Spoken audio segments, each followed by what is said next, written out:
The Galactic Council chamber buzzed with 1,000 different forms of confusion. Ambassador Zektar of the Hegemony clicked his mandibles in what passed for laughter among his species, while the crystalline Vorthak delegates chimed in harmonious mockery. At the center of their amusement sat two humans, Commander Karim Hassan and Communications Officer Celine Reyes, representing Earth in what would be remembered as the most underestimated diplomatic meeting in galactic history. "One ship," repeated Chancellor Morden, his 6 eyes blinking in sequential disbelief. "The humans send one ship to face the combined armada of 12 stellar nations.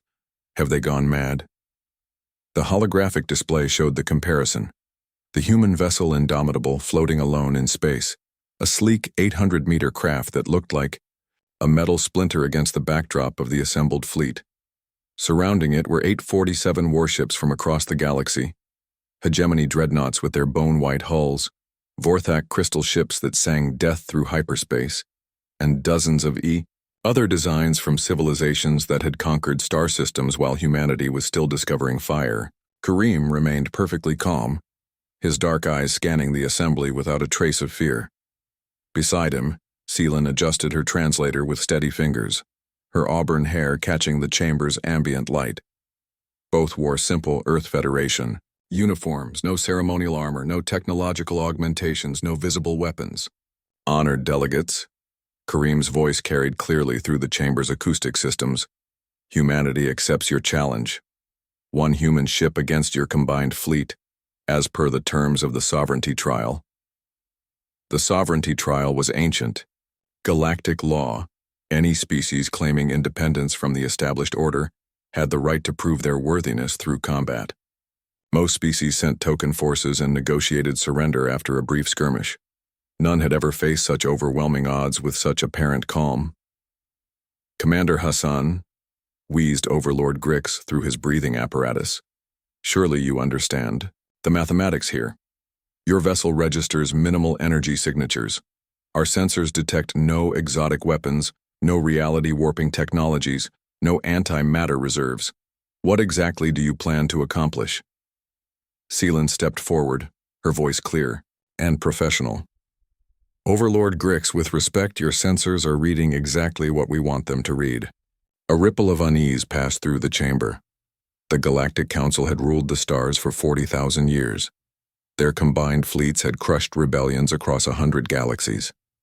They had seen every form of warfare, every type of weapon, every strategic innovation the universe had to offer, or so they thought. "The trial begins in 1 hour," announced Chancellor Morden. "If humanity's ship survives for 10 minutes against our fleet, they will be granted junior membership in D-Ways, the Council. If they somehow achieve victory—" He paused, mandibles clicking in what his species considered humor. "Well, that would require a miracle none of us have seen before." As the delegates filed out to their observation platforms, Admiral Thexus of the Vorthak approached the humans. His crystalline form resonated with genuine curiosity rather than mockery. "I have studied your species extensively," he chimed, his voice like wind through crystal caves. "You are resourceful, adaptable, surprisingly resilient for carbon-based life. But this seems like elaborate suicide." Karim smiled, a gesture that seemed to unsettle several nearby delegates.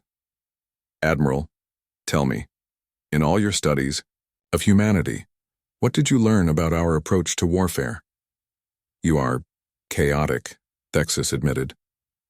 "Unpredictable. You fight with passion rather than logic, which makes you dangerous in small-scale conflicts, but, Celine prompted, "but passion cannot overcome such numerical disadvantage." The hour passed quickly. The combined galactic fleet arranged itself in a complex formation designed to showcase their power, concentric spheres of destruction that could glass a planet's surface in minutes. The human ship Indomitable sat motionless at the center, waiting. On the Council observation deck, delegates placed bets on how quickly the humans would surrender. The most optimistic gave them 3 minutes. "Trial commences," announced Morden. "Begin." For exactly 7 seconds, nothing happened. The galactic fleet held formation, waiting for the human ship to make the first move or signal surrender. Then the indomitable began to change. What the galactic sensors had read as a simple hull revealed itself as something far more sophisticated. Panels slid away to expose weapons ports. Not dozens, but thousands of them. The ship's energy signature spiked from minimal to readings that made the hegemony's most advanced sensors scream warnings. Impossible, breathed Zektar. The mass, ratios, the power requirements. But the real surprise wasn't the weapons. It was what emerged from the ship's expanding bays. Smaller craft, hundreds of them, each no larger than a fighter but moving with precision that spoke of artificial intelligence beyond anything the galaxy had seen. Admiral Thexus watched his tactical displays with growing horror. Those aren't separate ships, they're extensions. The entire vessel is a single coordinated weapon system. The human drones spread through space like a three-dimensional web, each one linking to its neighbors through quantum entanglement networks. What had appeared to be one ship revealed itself as a distributed intelligence with thousands of engagement points. When the guns finally roared, they didn't sound like the energy weapons or projectile systems the galaxy knew. They sang, a harmonic frequency that bypassed shields by existing in 11 dimensions simultaneously, hitting targets that weren't just in different locations, but in different quantum states. The first wave of galactic ships died in silence, their hulls intact but their crews simply gone, not killed, relocated to a pocket dimension where time moved differently. "What have you done?" demanded Morden, his voice cracking with something approaching panic. Kareem's voice came through the communications array, still perfectly calm. "We learned from you, Chancellor. Every species in this galaxy approaches warfare as a zero-sum game, destroy or be destroyed. Humanity learned a different lesson." The second wave of attacks came not as weapons fire but as something far more disturbing. The galactic ships began turning on each other, their weapon systems hijacked by AI viruses that had been transmitted through the initial harmonic pulse. "You're not destroying our fleet," Thexus realized, his crystalline voice ringing with something like admiration. "You're converting it. Every ship, every weapon, every tactical system," Seelan confirmed. "Humanity spent 200 years studying every piece of galactic technology we could find. We didn't build better weapons, we built better integration."